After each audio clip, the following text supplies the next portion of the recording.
पूर्व केंद्रीय मंत्री अश्विनी चौबे ने बीते दिनों कहा था कि अगला चुनाव भाजपा के चेहरे पर लड़ना चाहिए। इस बयान से राजनीति गलियारे में खलबली मच गई थी, लेकिन अब अश्विनी चौबे सीधे तौर पर जदयू को साइडलाइन करते नजर नहीं आ रहे। अब अश्विनी चौबे ने कहा कि 2025 में फिर से भाजपा एनडीए की सरकार बनेगी। भाजपा पूरी कर्मठता के साथ चुनाव लड़ने जा रही है। एनडीए में ऑल इज वेल है। भाजपा संगठन तो है ही, लेकिन भाजपा और जदयू का पुराना नाता है। भाजपा जितना मजबूत होगा, एनडीए उतना मजबूत होगा। वहीं लालू यादव द्वारा अगस्त में सत्ता गिरने वाले बयान पर उन्होंने कहा कि लालू जी दिवा स्वप्न देख रहे हैं, मुंगेरी लाल का हसीन सपना देख रहे हैं। मुख्यमंत्री का कोई पद वैकेंट नहीं है। वो अब जीवन में कभी सत्ता पर काबिज नहीं हो सकते। वो पुत्र के लिए जो प्रयास कर रहे हैं, उनको वियोग झेलना पड़ेगा। मुझे लग रहा है लालू जी इस प्रकार का दिवा स्वप्न देखते रहते हैं। मुंगेरी लाल का हसीन सपना जैसे है, उनको बराबर सत्ता दिखाई पड़ता है और उनको मालूम नहीं कि वो अब जीवन में कभी भी सत्ता पर काबिज नहीं हो सकते हैं। और वो पुत्र के लिए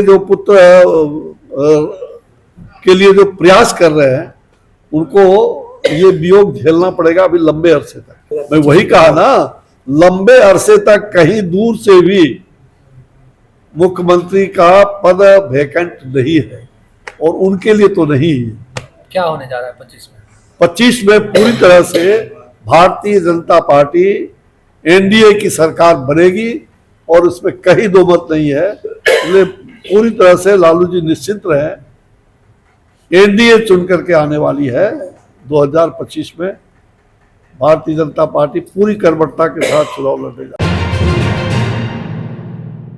एक तरफ जहां गोपालपुर के विधायक गोपाल मंडल अपने बड़बोले अंदाज में लोगों पर टिप्पणी करने के लिए जाने जाते हैं, वहीं दूसरी ओर भाजपा के मंत्री नीरज बबलू ने उन्हें करारा जुबानी प्रहार करते हुए मानसिक बीमार बताया है। उन्होंने साफ तौर पर कहा है कि गोपालपुर के विधायक गोपाल मंडल को सोशल मीडिया पर रहने का नशा है। वो मानसिक रूप से बीमार हो चुके हैं। ऐसे लोगों के बारे में मैं क्या बात करूं। उन पर नीतीश कुमार की निगाहें हैं, वो सब कुछ देख रहे हैं। समय पर उन्हें जवाब दिया जाएगा। वहीं दूसरी ओर भागलपुर पहुंचे भाजपा मंत्री नीरज बबलू ने बाढ़ से बचाव को लेकर भी कई दिशा निर्देश दिए। देखिए, कुछ लोग बड़बोले होते हैं और मुझे लगता है कि आप यहाँ के स्थानीय हैं, वो भी यहाँ के स्थानीय हैं, हमेशा आपको मिर्च मसाला देते रहते हैं। बहुत ज्यादा इस पे जाने की जरूरत नहीं है। कुछ लोगों को आदत होता है, भाई मीडिया में हम कैसे है, एक दो बार जब लोग मीडिया में आ जाते हैं ना, तो उसको उनको नशा हो जाता है। अरे ये मीडिया, सोशल मीडिया पर देखिए पोस्ट डालते हैं, लोग लाइक करता है, लगता है और लाइक कैसे बढ़ेगा। ये लाइक बढ़ाने का तरीका है मीडिया में रहने का, अनाप शनाप बोलने का। माननीय मुख्यमंत्री जी देख रहे हैं। देखिए, कटाव का जो समस्या है, जब बाढ़ आती है, पानी का लेवल, वाटर लेवल बढ़ता है तो कटाव होता है। फिर पानी जब घटता है उस समय कटाव होता है। तो कटाव होता है तो उसका समाधान होगा। उसके लिए प्रोडक्शन वर्क चल रहा है, काम चल रहा है। मुझे लगता है कि जहां भी इस तरह की समस्या आती है, जहां से शिकायत मिलता है, वहां प्रोडक्शन का काम होते रहता है। विभाग हमेशा काम करते रहते हैं, फ्लड फाइटिंग, एंटी इरोजन, ये सब काम होते रहता है। तो मुझे लगता है जहां भी इस तरह गड़बड़ी होता है उसका उपाय हो रहा है।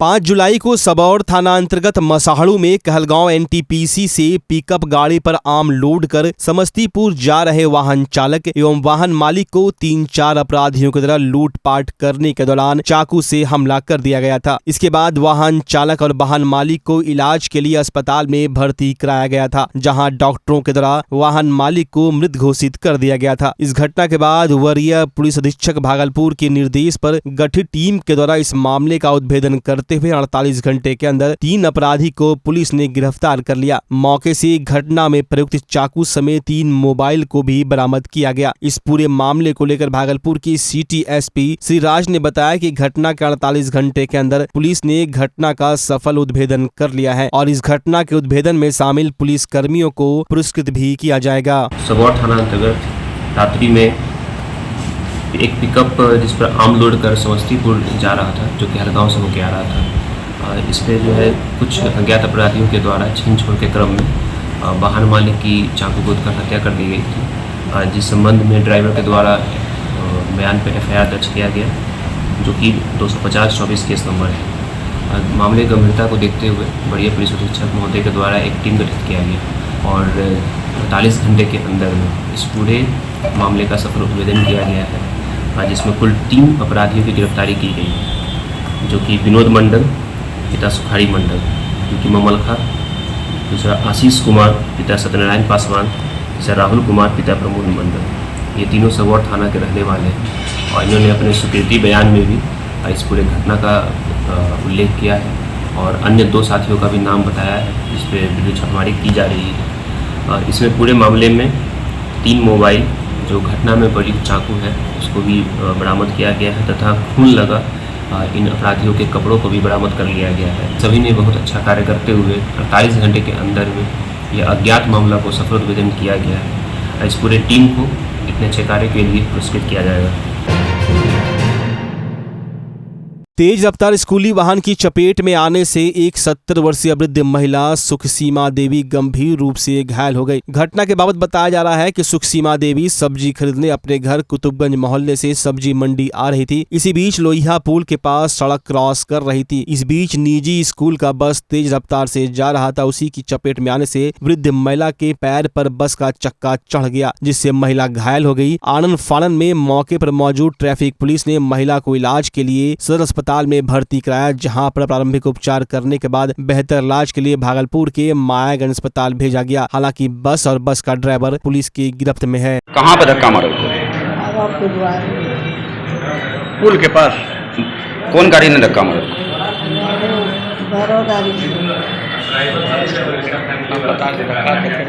की नाम छे तो?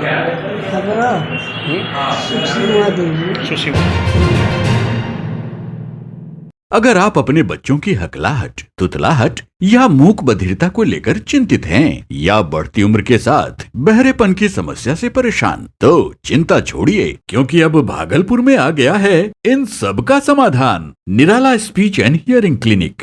ऑडियोलॉजी, स्पीच थेरेपी के साथ साथ विश्व स्तरीय best digital hearing aid with rechargeable and Bluetooth facility. तो आज ही सुनने की जांच कराएं तथा सुनने की मशीन लगवाएं। निराला स्पीच एंड हियरिंग क्लिनिक। हमारा पता है बड़ी पोस्ट ऑफिस के सामने, मेट्रो मिर्ची रेस्टोरेंट तथा सेंट्रल बैंक वाले रोड में, भागलपुर। मोबाइल 7050193341। हमारी 2 और भी शाखाएं हैं। पूर्णिया में Panchavati complex, Bihar talkies road, line Bazar Purnia, और अररिया में टाउन हॉल के सामने वाले मिर्जा गालिब रोड में, AB मेडिकल के समीप। नमस्कार, मैं डॉक्टर अजय कुमार सिंह, शिशु रोग विशेषज्ञ, बिहार झारखंड में अग्रणी मेरा स्नेह अस्पताल, जो सबसे पहले बिहार झारखंड में कृत्रिम श्वसन मशीन यहाँ आया, ब्लड गैस एनालाइजर आया, और एक नया मशीन क्रिटिकल जो देर से रोए बच्चे में इलाज में बहुत सक्सेसफुल है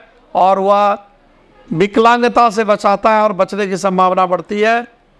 वो मशीन जो देर से रोया बच्चा है उसमें 3 डिग्री कम टेम्परेचर पर रखा जाता है और 3 दिन के लिए रखा जाता है, लेकिन वो 6 घंटे के अंदर उसको उसमें रखना पड़ता है। तो आप इसका लाभ उठाएं। और दूसरी बात, जो आयुष्मान योजना है उसके तहत 5 लाख का चिकित्सा आप अपने नवजात के लिए, बच्चों के लिए आप यहाँ उपलब्ध है, उसको ले सकते हैं। ध्यान रहे कि 5 साल के कम के उम्र में के बच्चों को आयुष्मान कार्ड की अलग से ज़रूरत नहीं है। यदि आपके माता पिता का नाम है तो वो इसमें लाभुक हो सकता है और आप इसका लाभ उठा सकते हैं। धन्यवाद।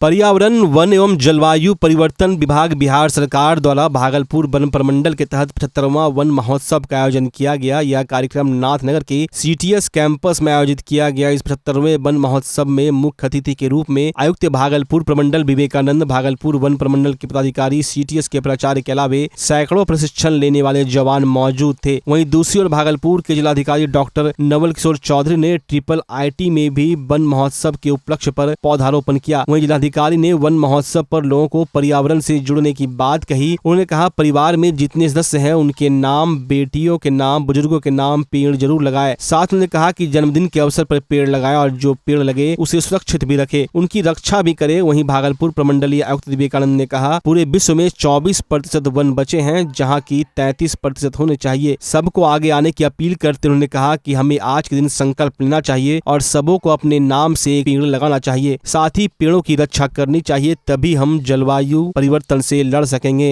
के अवसर पर यह कार्यक्रम जो है आयोजित किया गया था और जैसा कि आप जानते हैं कि वनों का क्षेत्रफल घट करके 24% तक सीमित हो गया, जबकि यह मिनिमम 33% होना चाहिए। तो इसकी महत्ता इसी से स्पष्ट है और इस कार्यक्रम को आगे बढ़ाने के लिए इसमें सभी को भाग लेना होगा, सबको आगे आना होगा। हर घर में हर आदमी एक एक पेड़ यदि लगा ले, यह गांठ बांध कर ये कर ले कि इस पेड़ को हमें बचा करके रखना है, तो निश्चित रूप से हम काफ़ी दूरी तय कर पाएंगे। और आज यही संकल्प लेकर के आगे बढ़ने का समय है, ताकि जिन असमानता जलवायु की जिन असमानताओं का आज हम सामना कर रहे हैं, तो आने वाले भविष्य के लिए वह हमें और अपने आने वाले बच्चों के लिए एक बेहतर भविष्य दे सके। इसमें मैं सभी लोगों से यही अपील करना चाहूँगा कि हमारे परिवार में जितने भी सदस्य हैं, हम उनके नाम पे पेड़ तो लगाएं हैं और जब भी उनका बर्थडे हो तो उस बर्थडे पे भी हम पेड़ लगाएं। खास करके हम समस्त बेटियों के नाम पे हम पेड़ लगाना चाहते हैं, क्योंकि बेटियां तो हमारे घर से बाहर चली जाती हैं, लेकिन उसकी छाया, पेड़ की छाया, पेड़ का फल उस बेटी का हमेशा हमें याद दिलाता रहे। साथ ही उन बुज़ुर्गों के नाम पे हम पेड़ लगाना चाहते हैं कि एक समय में सबको दुनिया से जाना है, यदि वो चले भी जाए दुनिया से तो उसका फल से हमें उस पुरखों की याद रहे और इस याद को हम लोग संजोएं। और आप जानते हैं कि वन का प्रतिशत खास करके बिहार में बढ़ाए जाने की बहुत आवश्यकता है और हमारा वन प्रतिशत विभाजन के बाद बिहार का काफ़ी कम गया है और हम लोगों ने मेहनत भी किया है। तो वन हम लोग लगाएं भी, पेड़ लगाए भी और पेड़ की रक्षा करें और एक एक पेड़ का एक एक व्यक्ति जवाबदेही ले कि चाहे कुछ भी हो जाए, इस पेड़ को हमें जिंदा रखना है, इस पेड़ को हमें फ्लोरिश कराना है।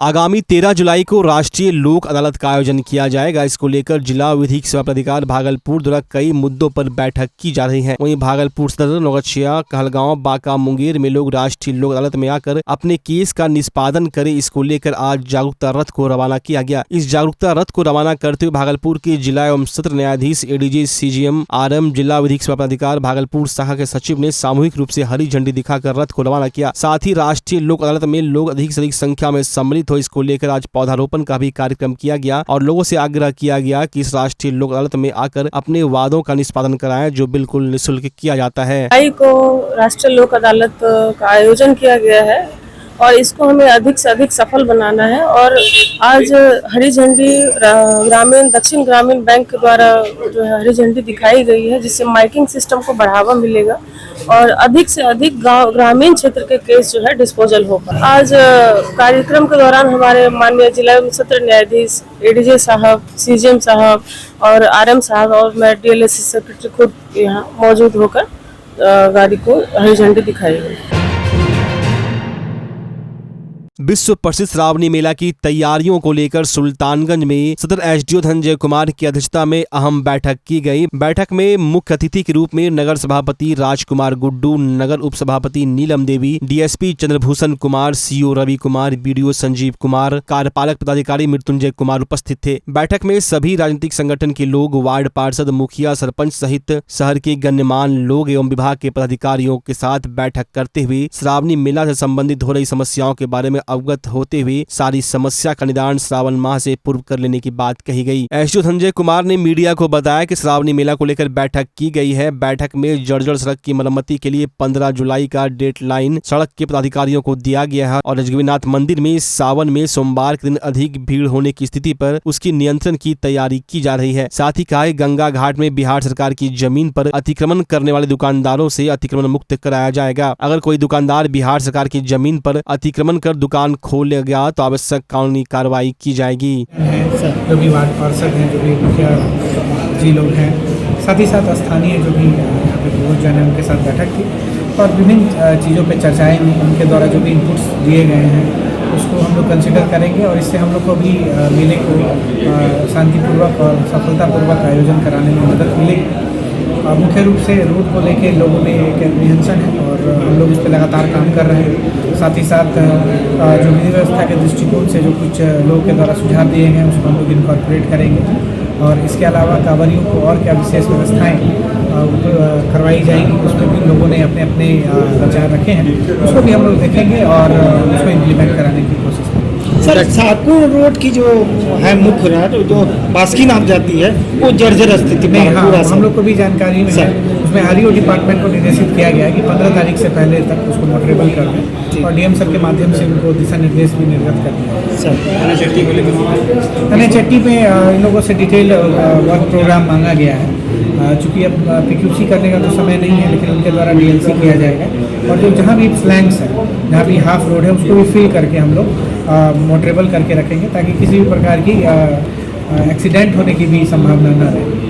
सर, पिछले बार 2 वर्ष का मेला था, इस बार एक वर्ष का है, भीड़ बहुत ज़्यादा होगी। हाथरस की घटना को देखते हुए इस बार क्या कुछ बदलाव जिला प्रशासन करने का? अच्छा आपने पूछा, हम लोग एंट्री और एग्जिट सेपरेट रख रहे हैं इस बार, क्योंकि हाथरस की घटना को ध्यान में रखते हुए आप लोगों को पता है कि एक पर्याप्त संख्या जो कि लगभग लाखों की संख्या हो जाती है प्रत्येक दिन में, लोगों का आना जाना होता है और चूँकि रास्ता जो है एक ही रास्ता है, तो हम लोग इस बार प्रयास कर रहे हैं कि एक अलग एंट्री और एक अलग एग्जिट हो, जिससे कांवरियों को भी सहूलियत मिलेगी और स्थानीय लोगों का इसमें विशेष सहयोग की आवश्यकता होगी और प्रशासनिक तौर पे जो इसके लिए आवश्यक तैयारियां करनी होगी, हम लोग उसको करेंगे।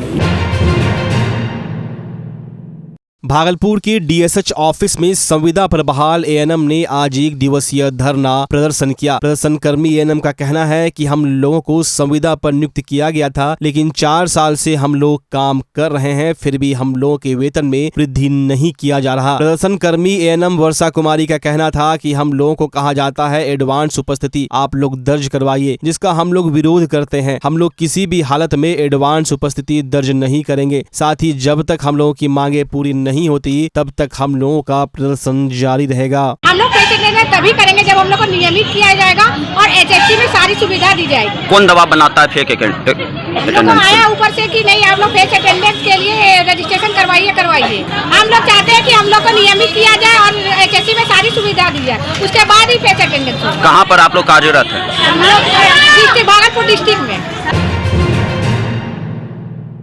भागलपुर के सुल्तानगंज थाना क्षेत्र के बड़ी मस्दी गांव में परिवार के ही लोगों ने एक महिला की जमकर पिटाई कर दी, जिसमें महिला गंभीर रूप से घायल हो गई। घटना की सूचना डायल 112 को दी गई, जिसके बाद पुलिस तुरंत मौके पर पहुंची और घायल महिला सोनी देवी को इलाज के लिए रेफरल अस्पताल लाया गया। डॉक्टर ने गंभीर देख उन्हें मायागंज रेफर कर दिया। मामले में घायल पीड़ित महिला ने बताया कि उसके पति संजीव झा दिल्ली में एक निजी कंपनी में काम करते हैं। मुझे 4 बच्चे हैं, मस्दी गाँव मेरा घर है, घर में बच्चों के साथ रहती हूँ, जहां हमारी गोतनी नीलम झा, दूसरी गोतनी पूजा झा, जो पड़ोस के रहने वाले युवक को घर में बैठकर शराब सेवन करवाती है और अपनी गोतनी के कहने पर गोतनी नीलम देवी, दूसरी गोतनी पूजा देवी, भैंसुर सोहन झा, इनकी बेटी कुसुम कुमार, कामना कुमारी उनका पक्ष लेते हुए हमारे साथ लोहे का रड ईटा फेंक कर मारपीट किया। घटना की जानकारी पुलिस को देने के बाद रेफरल अस्पताल में भर्ती कराया गया, जहाँ डॉक्टर ने गंभीर देख मायागंज रेफर कर दिया। मामले को लेकर थाने में लिखित आवेदन दिया गया है, जिसके 14 दिन बीत चुके हैं, मगर पुलिस द्वारा कोई कार्रवाई नहीं की गई है। साथ ही लोग जान से मारने की धमकी भी दे रहे हैं। वहीं पुलिस पूरे मामले को देखते हुए घटना की छानबीन में जुटी हुई है।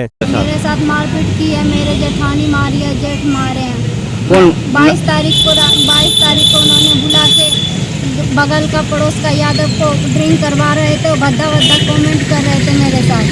उसके साथ करते करते मेरे साथ किए। हम बोले 22 तारीख को कुछ नहीं की, उन लोग उसको जाने। 23 तारीख को हमको मार के पूरा बेहोश कर दी।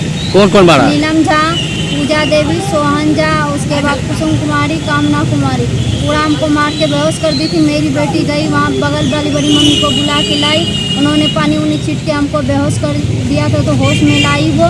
उसके बाद हम उसी का फ़ोन से 112 पे फ़ोन किए हैं, तो 112 हमको वहाँ से लेकर आए, थाना पे भी छोड़े हैं और थाना से भी 112 ही हमको ब्लॉक वहाँ अस्पताल में छोड़े।